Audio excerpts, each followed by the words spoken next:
Hello everyone, I'm going to show you how to set up your Arris router. And before starting, if this video helps, please support me. I donate half of all donations to shelters. You can find more details in the description below. So, first thing you need to do is turn on the router. Take the power adapter, plug one end into an outlet, and the other into the router.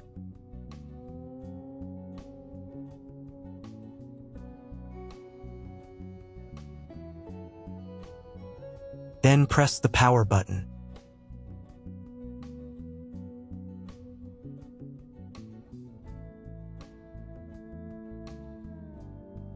When the router is powered on, the light will turn on.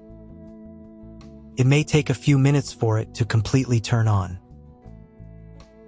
Next, connect the cable from your broadband provider or from your modem to a special internet port. Now you need to reset the router to the factory settings. Press and hold the reset button on the router for 10 seconds, until the indicator lights on the router begin to flash. Sometimes this button is located inside the router casing to avoid accidental pressing. In this case, use a thin object to press on it.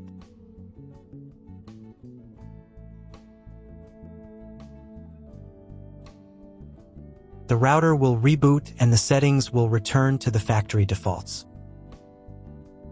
Insert one end of the Ethernet cable that comes with the router into one of the Ethernet port.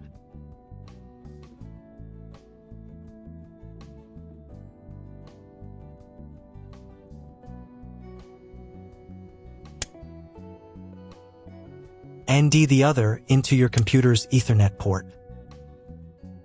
Please wait a few minutes for connection. The router is now connected to your computer. Now you need to set it up.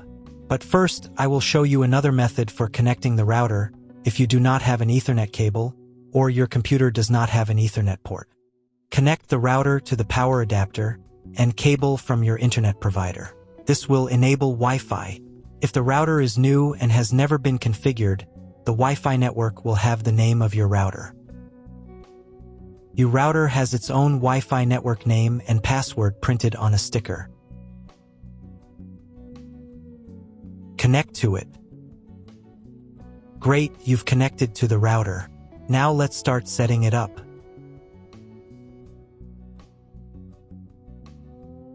First, open your web browser and visit the URL you see on the screen. Use the URL bar instead of the search bar.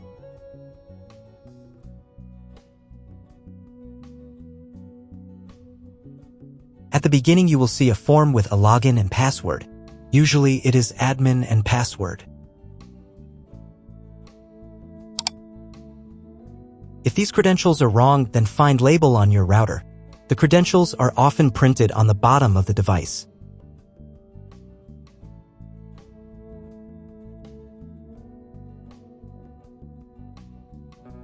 If none of this works, it means that your router has already been configured and someone has changed the login and password.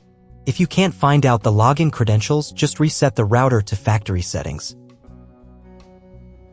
And then log into the router's personal cabinet using the standard credentials.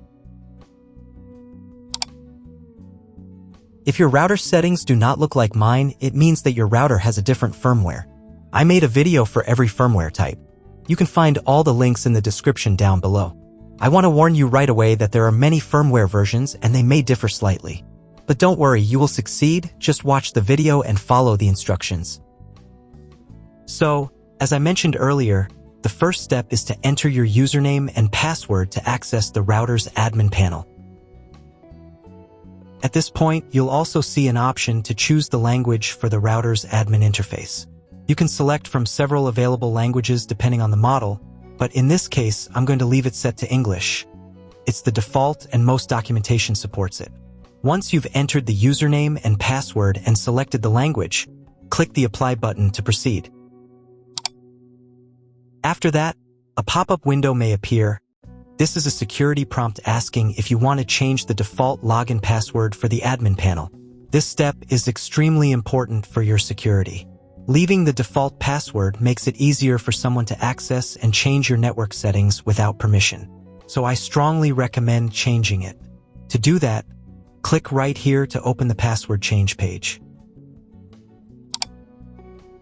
On this page, you'll see 3 fields. In the first field, enter your current password, the one you just used to log in. In the second field, type your new password. Make sure it's strong and hard to guess. And in the third field, retype your new password again to confirm it. The password must be at least 8 characters long, but ideally you should use a mix of letters, numbers, and symbols to make it more secure. You might also see a field labeled Login Timeout. This setting determines how long your session in the router's admin panel will remain active when you're not using it. For example, if you set the timeout to 900 seconds, that's 15 minutes, and you don't interact with the interface during that time, the system will automatically log you out. This feature helps protect your router from unauthorized access in case you leave your computer unattended while logged in.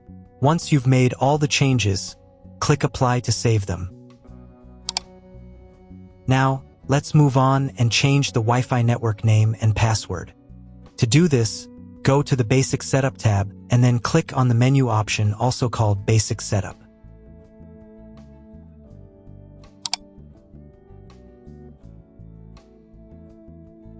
In this section, you'll see a field labeled Wireless Network Name. Here you can enter a custom name for your Wi-Fi network. This is the name that will appear when you search for Wi-Fi networks on your phone, laptop, or other devices. Right below that, there's another field called Wi-Fi Security Key. This is where you'll set the password that protects your wireless network. Just like the admin password, the Wi-Fi password must be at least 8 characters long, and it's best to include a combination of upper and lowercase letters, numbers, and symbols. If your router supports dual-band Wi-Fi, you'll see similar options for the 5 GHz network as well. You can change the name and password for that network too, or simply copy the same ones if you want all devices to connect automatically. If you don't need one of the bands, for example, if you want to disable the 2.4 GHz or 5 GHz network, you can do that here as well. Just uncheck the box next to the network you don't want to use. When you're done making changes, click the Apply button to save your new settings. You'll see a message saying, "Your settings are being saved." It may take up to 1 minute to write the settings. Please do not close the window or turn off your router while the settings are being applied. Once the settings are saved, your Wi-Fi connection will restart with the new name and password. If you were previously connected to the router via Wi-Fi, your device will be disconnected. Now you need to reconnect using the new Wi-Fi network name and password that you just set. Once reconnected, check if your internet connection is working. The easiest way to do this is to open a browser and try searching for something on Google. If the internet still isn't working, don't panic. Try restarting your router.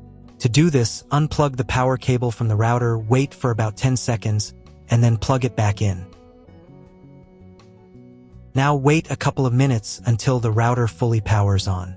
Once the lights stabilize, try Googling something again to check if the connection is active.